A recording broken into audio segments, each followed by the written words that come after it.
$1,000 tonight on Tic-Tac-Toe. This is the CBS Evening News with Walter Cronkite.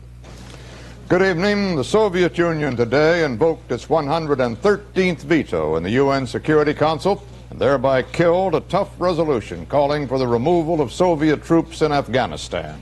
Richard C. Hotlett reports. The Soviet Union overrode 13 council members to veto a resolution deploring armed intervention in Afghanistan and calling for immediate and unconditional withdrawal. Only Communist East Germany voted with the Russians.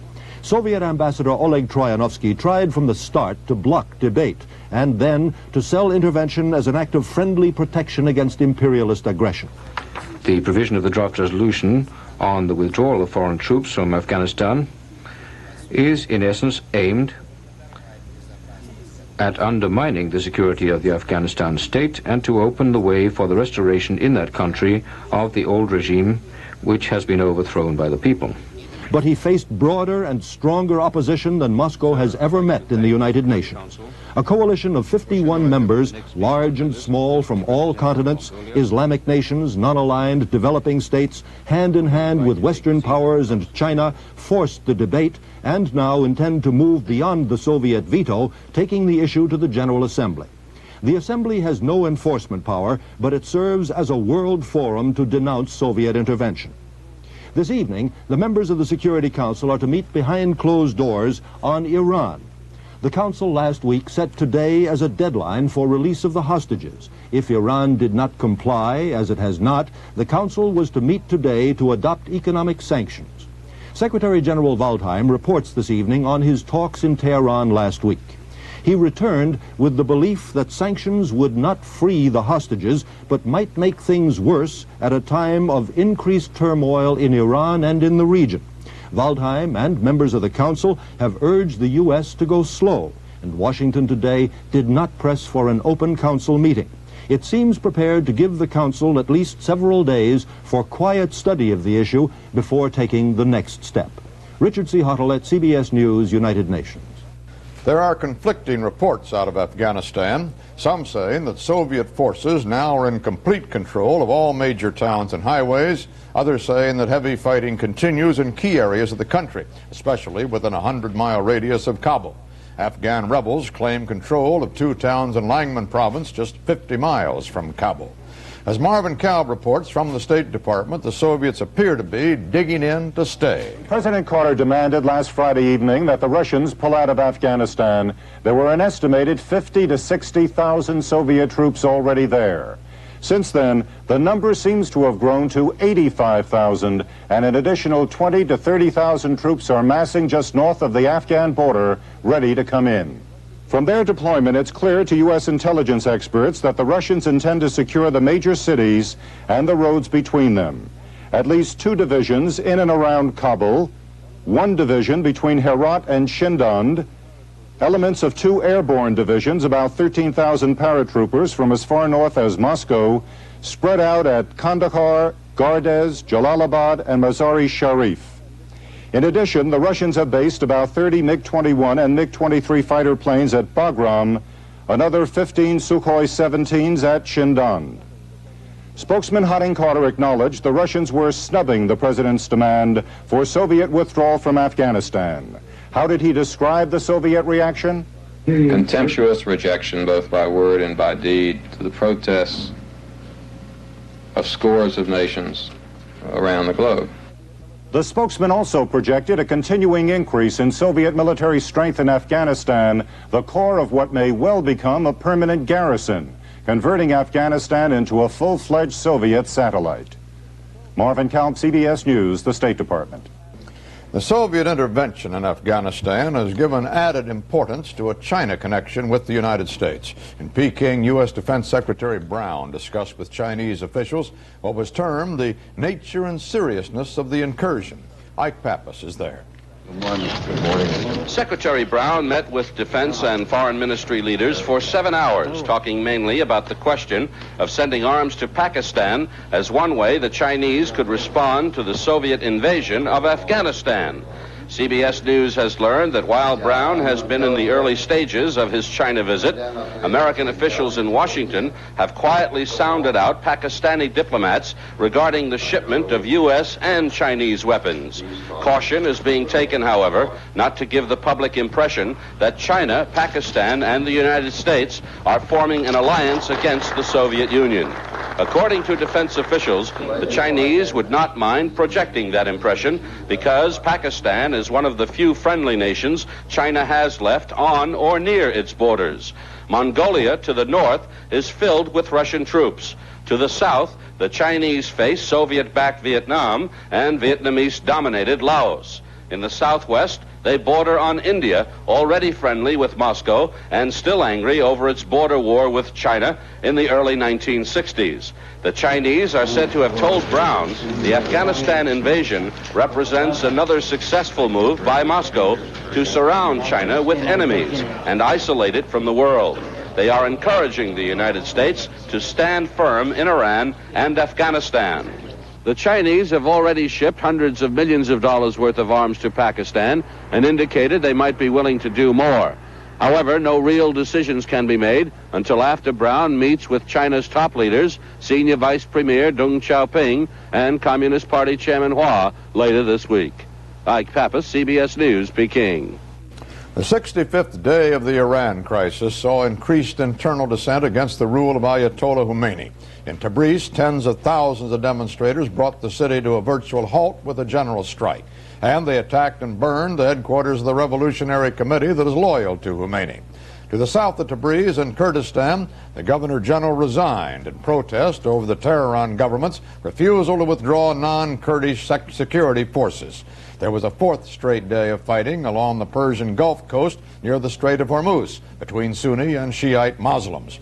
And in southeastern Baluchistan province, the situation was tense following yesterday's killings by insurgents of 2 army officers and 2 Revolutionary Guards. The Iranian government continues to crack down on foreign reporting of events there. CBS News correspondent Doug Tunnell, his camera crew, and 4 French reporters were expelled today from Tabriz.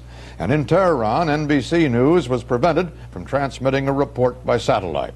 Since last Friday, CBS News has been denied satellite transmitting facilities because of the Tehran government's objections to a CBS report.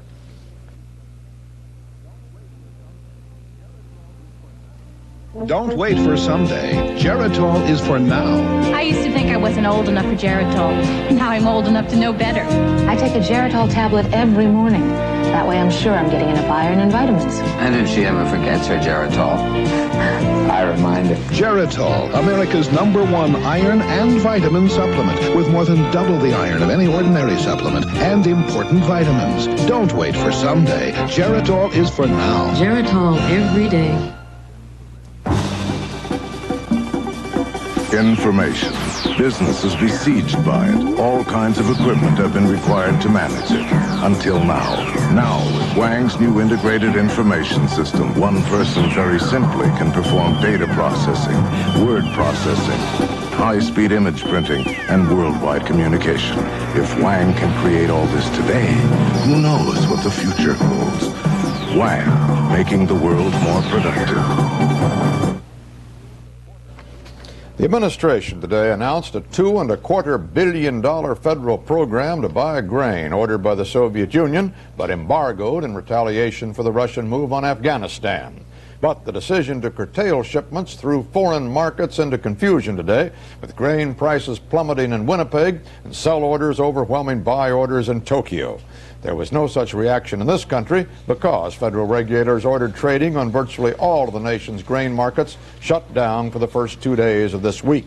But a Growers Association spokesman called the sales cutoff the heaviest blow to the agricultural community since the Great Depression, while a trade journal editor said it could virtually destroy an industry.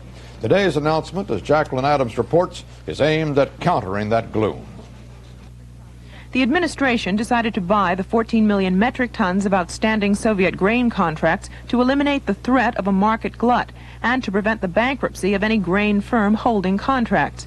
Agriculture Secretary Bob Berglund predicts that within 3 months the grain markets will return to normal.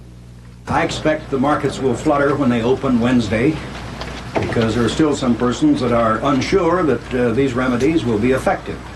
The fundamentals of the marketplace are sound and will be sound when these programs are put in effect.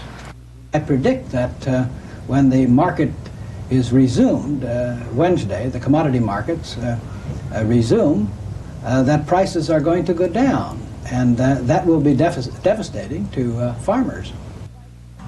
Farmers say they began to lose money when prices fell last week because of the rumors of a Soviet embargo.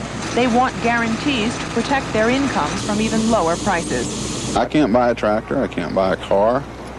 I'm going to have a hard time paying the interest on the bad notes, or on the notes that I've got out. Secretary Berglund said the grain will be sold so as not to disrupt the marketplace. He added that the extra grain will bring U.S. reserves up to the same or slightly higher levels than last year. But farmers are already committed to planting large crops in 1980, and the administration has not yet decided whether to seek congressional authority to divert them. Jacqueline Adams, CBS News, Washington. Although trading was suspended at the major Midwest grain exchanges, the government's purchase plan at least reduced the potential for panic when exchanges reopen. However, many farmers and traders still fear that the embargo will force the Soviet Union to reduce its needs and ultimately its purchases of U.S. grain 2 or 3 years from now. And grain experts agreed with the Federal Commodities Futures Trading Commission that prices would have fallen during the next few days had the exchanges been allowed to do business. But there was condemnation of the trading suspension. And we think that's an unnecessary and unwarranted interference with the free market system. By closing us down for 2 days, we are not allowing the marketplace to reflect the actual supply and demand situation that exists as a result of the embargo declared by the president. The suspension also means farmers were unable to sell anything, unable to take advantage of prices that might be better today than tomorrow. I think the closing of the futures exchanges are causing further harm and further injury to the farmer because it denies those people who could buy grain from him, or denies that farmer who may want to sell some grain a choice of flexibility and options as to where he could sell that grain. But there are some experts who see possible advantages to the government's new agricultural policies. It means temporarily the taxpayers that absorb the cost of this new program will have a little lower price level for poultry, pork, and beef. Ultimately, it means we'll be less dependent perhaps on OPEC for oil. That would be possible if the production of gasohol using 5 million of the 13 million tons of corn originally destined for Russia can be dramatically increased.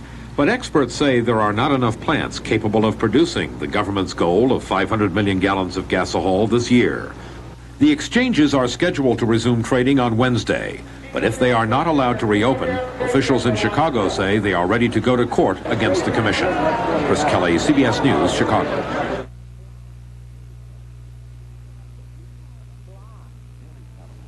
You know, just blah. Mary Callanan has a headache. Would you try extra strength Tylenol if I thought it would help?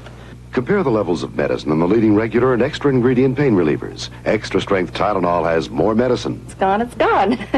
It's complete relief, and I just love that. There's extra strength Tylenol. It's great. Extra strength Tylenol, aspirin free, and you can't buy a more potent pain reliever without a prescription. The headache's gone, which is grand. Mr. Goodwrench, there's a clunking noise in the back, and no one has been able to find it. Well, I'll take a look. Oh, good. Mr. Goodwrench really understands your General Motors car, and dealer service bulletins from GM help him spot problems fast. Find it? Sure did. Found it right here in this new GM service bulletin. Keep that great GM feeling with Mr. Goodwrench. And genuine GM parts. He's at over 6,000 participating GM dealers. Iowa has replaced New Hampshire as the starting place of presidential campaigns. Today, First Lady Rosalind Carter for her husband and Senator Edward Kennedy for himself stumped Iowa as California Governor Jerry Brown concluded a campaign swing there. Tonight's scheduled debate among the Democrats was canceled when President Carter pulled out, citing the Iranian crisis. Brown, as Bernard Goldberg reports, may have been the biggest loser in that cancellation. I'll tell you one thing, I wouldn't let the Ayatollah dictate the terms of my campaign. Jerry Brown has spent the last 3 days campaigning in Iowa, trying to make the most out of a very bad situation. I think we could have put Jimmy Carter at that debate last night, and it wouldn't hurt our hostages one bit. And privately, an aide to the California governor has told CBS News that cancellation of the debate was so serious a blow that some people in the Brown camp have virtually written off 1980. That Jerry Brown will stay in the race until his money runs out, laying the groundwork for another run for the White House in 1984 or beyond. A devastating setback for the chances of Jerry Brown.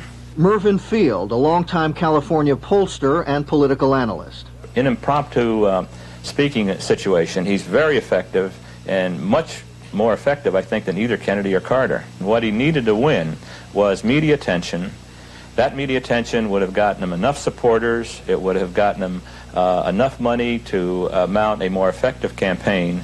With the cancellation of the debate, that chance is gone.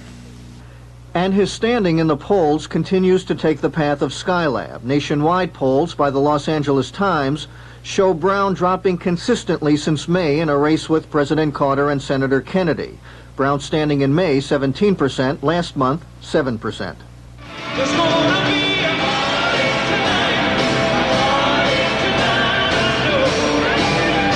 And because of his low standing in the polls, he's had trouble raising money, so he has turned to his friends in the world of rock and roll who held a benefit concert for him. The more traditional sources of political money not wanting to contribute to the third man in what is seen as a two-man race. And this weekend, Jerry Brown had to travel through Iowa in this DC-3, built in 1942, and looking like it came off the set of Casablanca. And although the debate has been canceled, Brown supporters were still selling its memories. And Brown was clinging to the hope that there might still be a debate, which could still give him a chance. So that's my pitch. Vote for me, but if you can't vote for me, don't vote for them. And we'll have a debate sometime between now and the convention. You can make up your mind. Bernard Goldberg, CBS News, Dubuque, Iowa. The first major storm of the winter swept across the upper Midwest today, dropping more than a foot of snow, powered by gale-force winds through parts of North Dakota, Minnesota, Michigan, and Wisconsin. Dozens of schools and businesses closed, and driving was impossible in much of the region, with visibility reduced to near zero. The stock market today was up in heavy trading.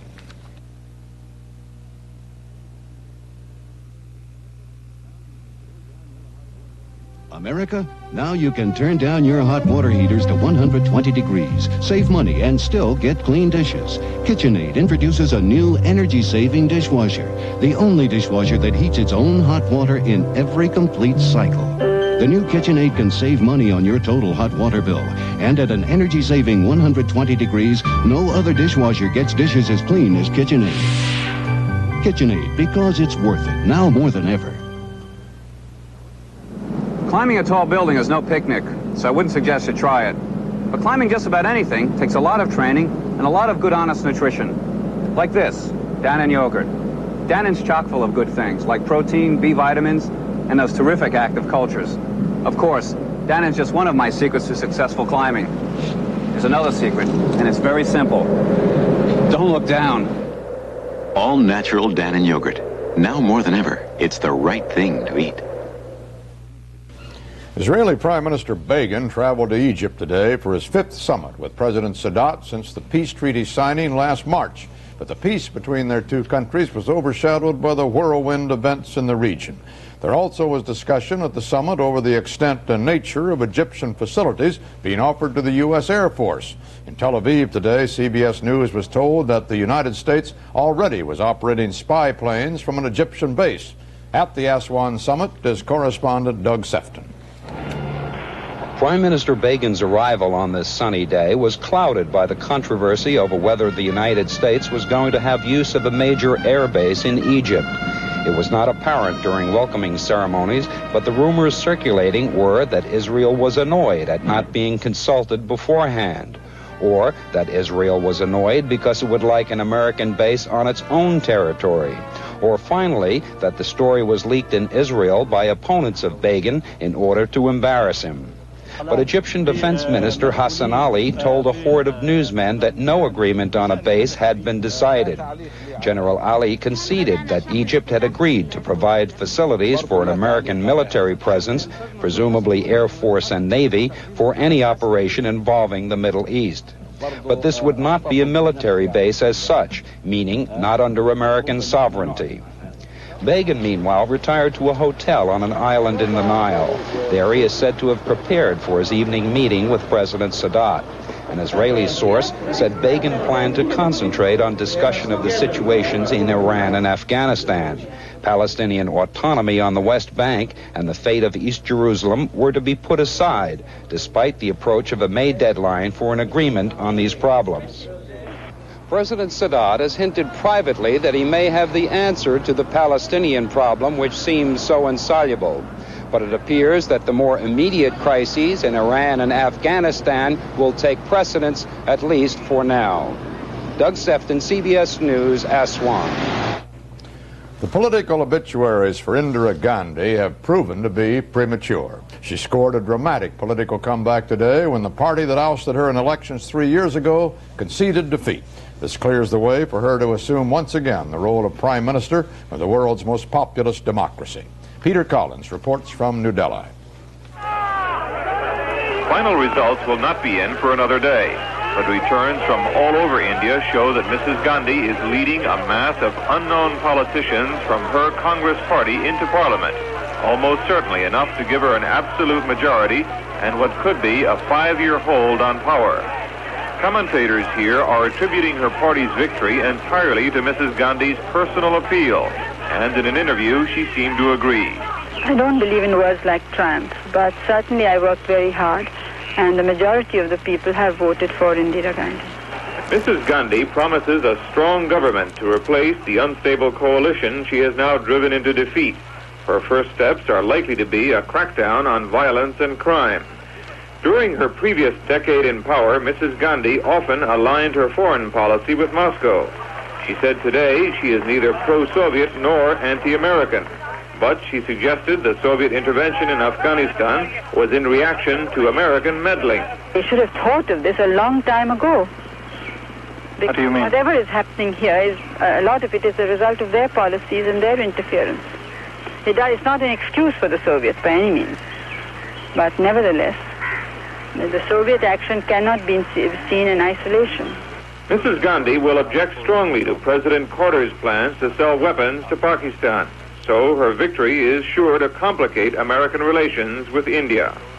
Peter Collins, CBS News, New Delhi.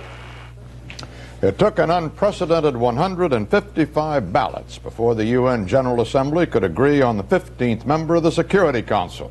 Cuba and Colombia had vied for the 2-year seat since October, with neither able to garner the needed votes. Cuba's chances were hurt considerably by the Soviet incursion in Afghanistan. And finally, a compromise was proposed: give the seat to Mexico. Today, an overwhelming majority agreed. Authorities investigating the death of conservationist Joy Adamson in Kenya last week are no longer on the track of the cat. First reports said Mrs. Adamson, author of the best-selling book Born Free, was killed by a lion as she strolled near her wilderness camp. But police said today 3 men, reportedly former employees of Mrs. Adamson, have been taken into custody for questioning. A spokesman said wounds on the body were not consistent with claw marks. The cause of death was a sharp instrument.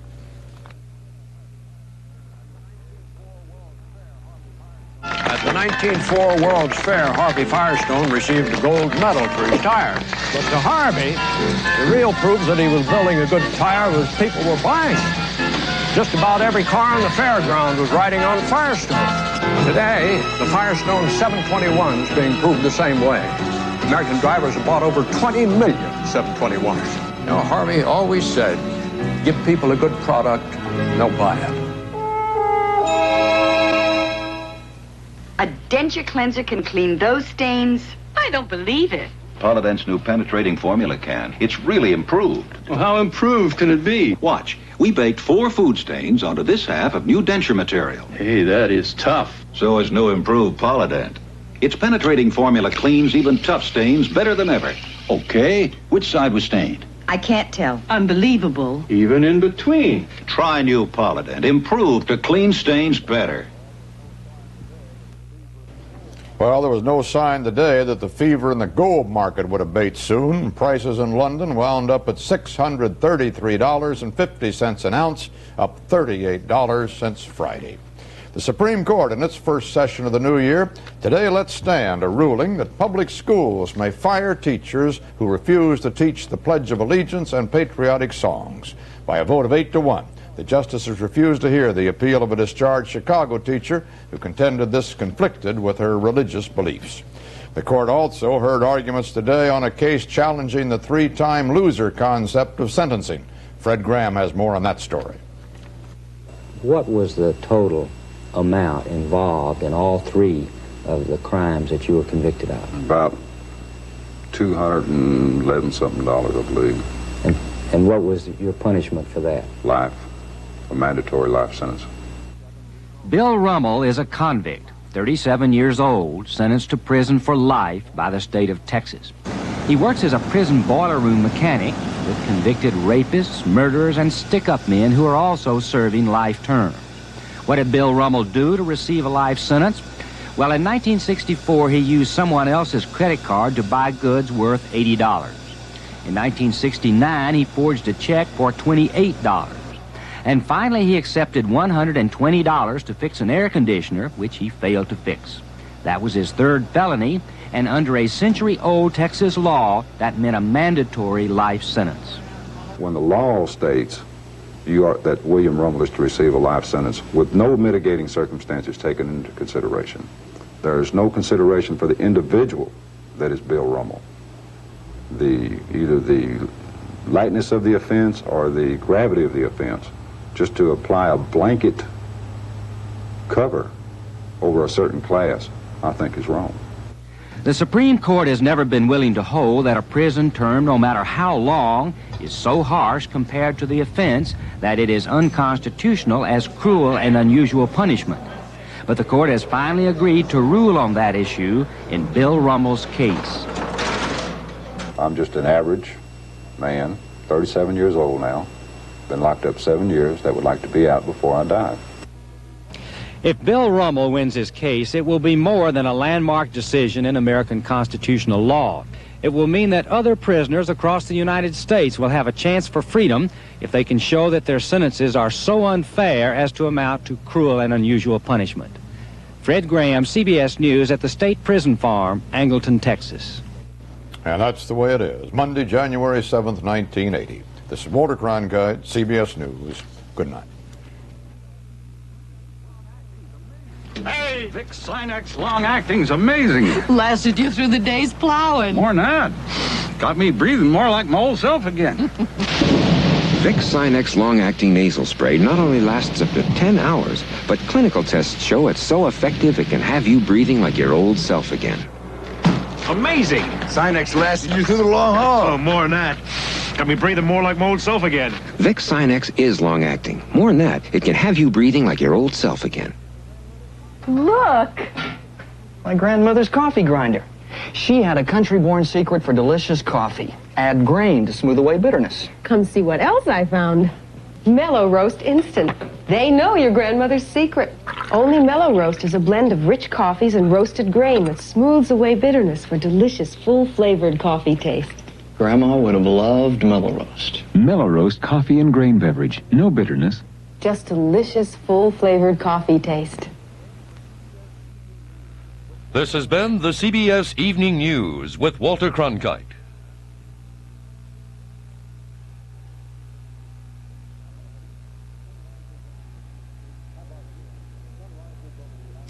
I'm Bob Schieffer. When the sun rises over the United States, it's already afternoon in Iran and Afghanistan, and we'll have the overnight developments from those troubled spots here on Tuesday morning. Tomorrow on CBS. Another bank robbery in Nashville, but some suspects have been taken into custody. Details coming up next on Eyewitness News. We asked ourselves at Century 21, what makes a neighborhood professional successful? Hi! Perhaps it's our unique training program, combined with the desire to serve people. Maybe it's our modern sales tools or advanced real estate courses. Bye, Dad. At Century 21, we want every person we train to become a neighborhood professional. Top salesman. We're the neighborhood